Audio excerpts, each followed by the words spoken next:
Good morning, my name's Brian, and I wanted to talk about flying safety, and there's two things I wanted to talk about today. First thing I want to talk about is Bravo Airspace, how to avoid busting it, and also what to do if you should happen to bust Bravo Airspace. There's definitely some tools you have that can help you in both situations. And I'd also like to talk a little bit about cloud clearances. That one confuses a lot of students. So let's hop in the plane and get going. Thanks. All right, we're in the plane now, and we're going to talk a little bit about Bravo Airspace in the DFW area. And so what I want to do is show you what to do to avoid getting in the Bravo, and then if you should inadvertently bust Bravo, you know, what you need to do to make sure that you're cleared. So we'll take off here and go do that, okay?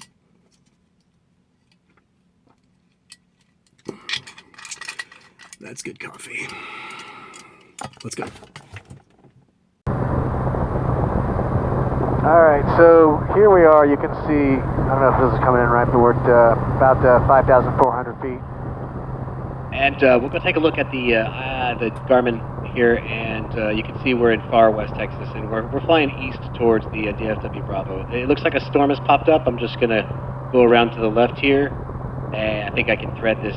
So I think I'll just go north. I'm gonna get the right wing a little wet. So there's the Bravo. We're around the storm now. Oh my gosh. So we have one of those, it's a North Texas hurricane. This is Hurricane Brody. So I'm just going to fly up here and come in the backside. So you can see here I'm tracking towards this VOR right up here. And once I hit that, I think I'm going to do just a tight 360. So I'll make my turn.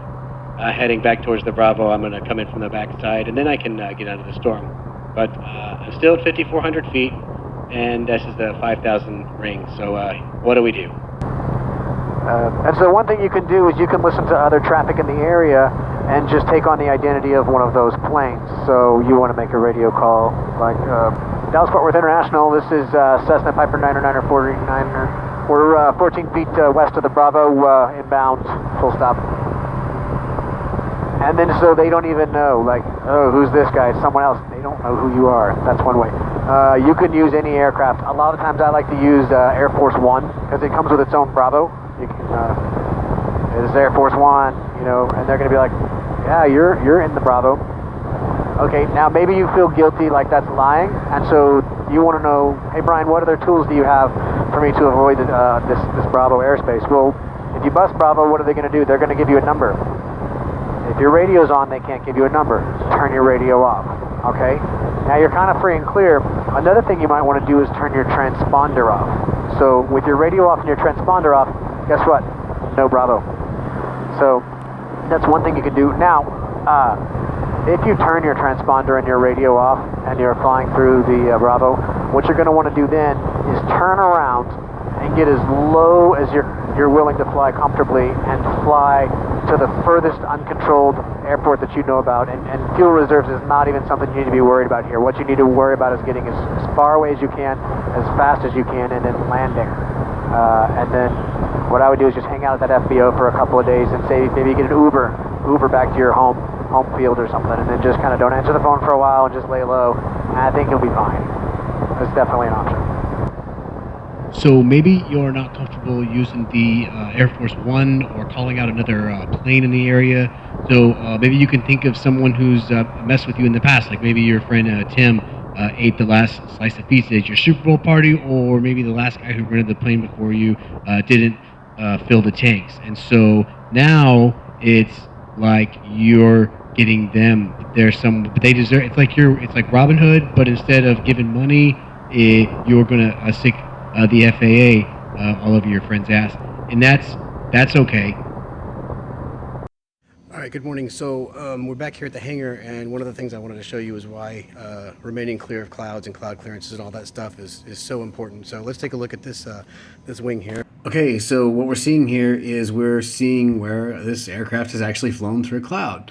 Now, it's not that big a deal. This is obviously a Cirrus cloud that this plane has flown through, but what you have to understand is, suppose this plane had flown through something like a storm cloud.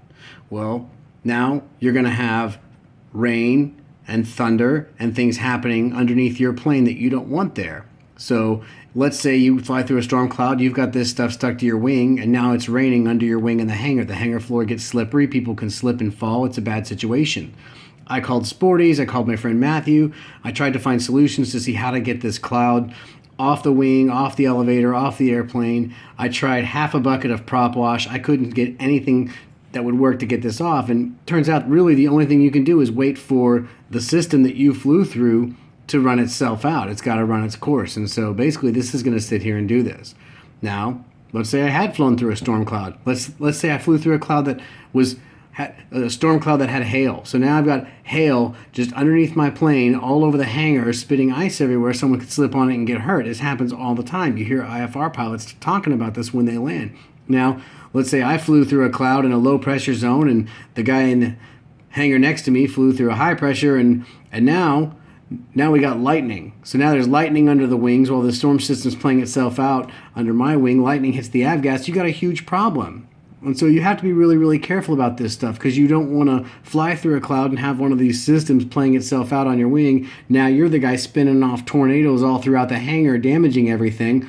So it's really, really important to make sure that you know which kind of cloud you're flying through. Make sure you're steering clear of thunderstorms, because it's a really bad situation. So anyway, in this particular instance, we just have to wait for this particular aircraft to go from IFR to VFR before we can fly it again. And it's going to take a little bit of time for this particular system to run its course. And so anyway, just wanted to point out that's why it's important, because you can't get these clouds off your wings, off your plane as easily as you would think. So if you fly through it, and I'm sure the IFR pilots will agree with me, they deal with this every time.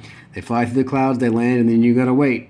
So anyway, just wanted to point out how important this is and show that you really do have an issue if you think you're going to fly through these things and not have problems to deal with. So anyway, I guess just consider that a little public service announcement, and happy flying, guys.